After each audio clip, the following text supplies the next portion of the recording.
अल्हम्दुलिल्लाह वस्सलातु वस्सलामु अला रसूलिल्लाह। अल्लाह रब्बुल आलमीन पंहिंजे मोमिन बाने मर्द ऐं औरत ते पंहिंजे दीन इस्लाम जो इल्म हासिल करणु, पंहिंजे दीन इस्लाम खे सिखणु इहो लाज़िम ज़रूरी कयो आहे। जीअं त हदीस में आहे, तलबुल इल्मि फ़रीज़तुन अला कुल्लि मुस्लिमिन व मुस्लिमा। इल्म खे हासिल करणु हर मुसलमान मर्द ऐं औरत लाइ लाज़िम ज़रूरी आहे। इन जो मक़सदु इहो आहे त उहो इंसान इन इल्म जे सबबु पंहिंजे ख़ालिक़ मालिक खे सुञाणे सघे ऐं पंहिंजी ज़िंदगी जो मक़सदु सम्झी सघे त उनखे छो पैदा कयो वियो आहे, अल्लाह रब्बुल आलमीन उन इंसान खे दुनिया जे अंदरि छो मोकिलियो आहे, दुनिया जी ज़िंदगी जो छा मक़सदु आहे ऐं दुनिया जी ज़िंदगी कीअं गुज़ारणी आहे। इन लाइ दीन जो इल्म हासिल करणु लाज़िम ऐं ज़रूरी आहे। ऐं जेको इंसान सची नीयत सां ऐं पंहिंजे ख़ालिक़ मालिक खे सुञाणण लाइ जेको इल्म हासिल करे थो, उन जी नीयत सची आहे त उन लाइ करे वॾी फ़ज़ीलत आहे ऐं वॾे सवाब जो कमु आहे ऐं उन सां अल्लाह रब्बुल आलमीन बि ख़ुशि थिए थो। पर जेको इंसान इल्म इन लाइ हासिल करे त उनखे दुनिया में मक़ाम मर्तबो मिले ऐं उन जी नीयत में खोट आहे, त अहिड़े शख़्स जे बारे में हदीस में वईद आई है।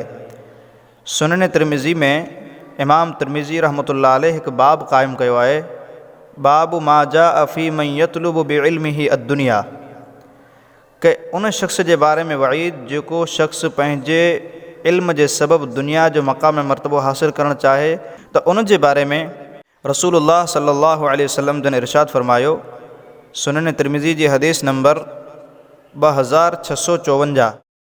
रसूलुल्लाह सल्लल्लाहु अलैहि वसल्लम जन इरशाद फ़रमायो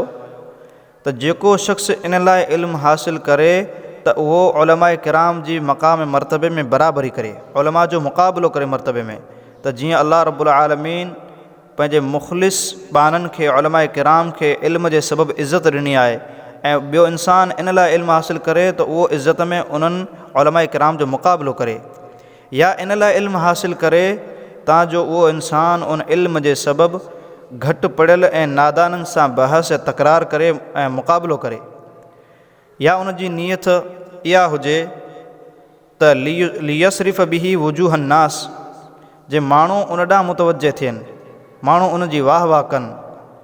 जंहिं इंसान जी इल्म जे हासिल करण जे पोयां इहा नीयत हूंदी त अल्लाह जा रसूल सल्लल्लाहु अलैहि वसल्लम जन फ़रमाइनि था त अदख़लहुल्लाहु नार, अहिड़े इंसान खे अल्लाह ताला जहन्नम में दाख़िल कंदो।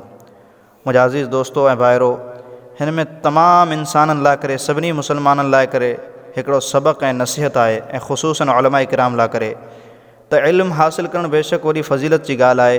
पर इल्म जे पोयां इंसान पंहिंजी नीयत खे सुधारे, इंसान पंहिंजी नीयत खे ख़ालिस करे त उन इंसान खे अल्लाह जी तरफ़ां सवाब बि मिलंदो। ऐं जेकॾहिं नीयत में खोट आहे